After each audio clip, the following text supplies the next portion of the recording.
Well, parental activists are teaming up to protect minors in California, and it's getting bipartisan support.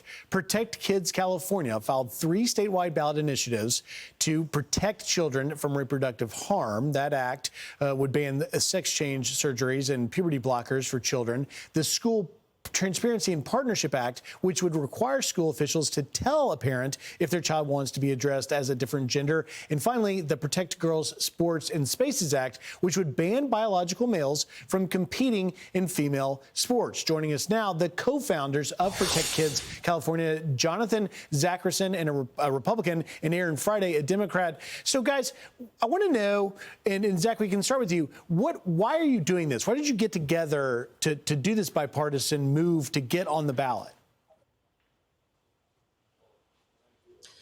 Yeah, so the reason why we got together was it was important because these issues were impacting California. As you know, California is one of the worst states as it comes to some of these procedures. We have legislators that are completely out of touch with the average Democrat voter and Republican voter in California, where these would have you win on the ballot 2 to 1, maybe in some cases 3 to 1.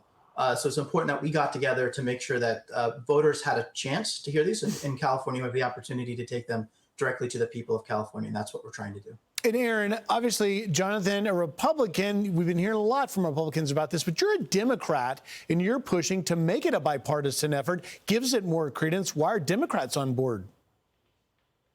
Well, because this issue is affecting Democratic families and Republican families. Parents are losing their rights regardless of what party they're from. So this came to visit my house. My child was secretly transitioned by her public school. So I know personally how important it is for parents to be involved in their children's decisions. And are you finding... So this is not a partisan issue. Well, but for you, and that's a very interesting insight that you have personal experience with it. But by and large, talking with your fellow Democrats in California, are you finding there's a bit of a silent majority among Democrats that feel the way you feel about this? Absolutely. I run a parent group, and about 80% of these parents are Democrats. The party is just not listening to us. They want to frame this in a right versus left. And this is about child safeguarding. It has nothing to do with party affiliation whatsoever. And Jonathan, so what is the likelihood, what do you think the chances are that you're going to succeed in this? Because obviously the progressive politicians, starting with the governor on down, are not going to agree with Erin, are not going to support these initiatives, and you're going to end up being called all sorts of things. Yeah, well, we're already called all sorts of things, but our goal is first and foremost to protect kids. So we're ignoring those negative comments by state leaders. But no, you're right. This is going to be hard to get on the ballot. Now, as we said, if it's on the ballot, it'll be easy to pass because there's just broad support. But getting on the ballot will be the hard part. We have to collect 550,000 valid signatures over 6 months, starting in November.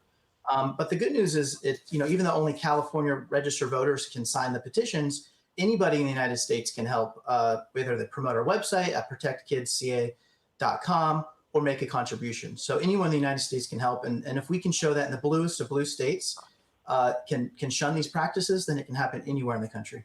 And Erin, I just want to put you on the spot a little bit and ask you can you name names? Who are the Democrats that are not listening to parents like you that are pushing this? What elected leaders really need to be called out for not at least trying to come to the table with some common sense for children?